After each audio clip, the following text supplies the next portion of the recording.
به نام خدا، درود و صلوات به فرستاده او. سلام و درودی به پیام بینندگان عزیز. دوستان گرامی، ما در ماه شریف رمضان قرار داریم. در ماهی که خداوند درباره این ماه چنین می‌فرماید: شهر رمضان الذی انزل فیه القرآن. بله، خداوند محض در همین ماه شریف قرآن را برای عالمیان نازل کرد تا که قرآن نور و روشنایی و هدایت به تمام بشریت باشد.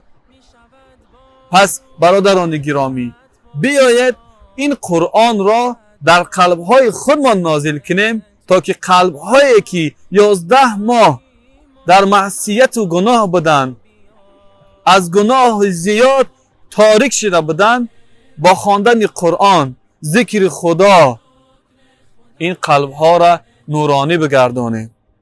پیغمبر خدا درود و صلوات بر او در حدیث خود می‌فرماید: در جسد یک گوشتپاره هست که اگر اون اصلاح شود، تمام جسد اصلاح می شود و اگر اون فاسد شود، تمام جسد فاسد می شود و این گوشتپاره دل است. بیایید به خواندن قرآن، تسبیح، ذکر این قلب ها را روشن بگردانیم. خداوند یار و یاور شما.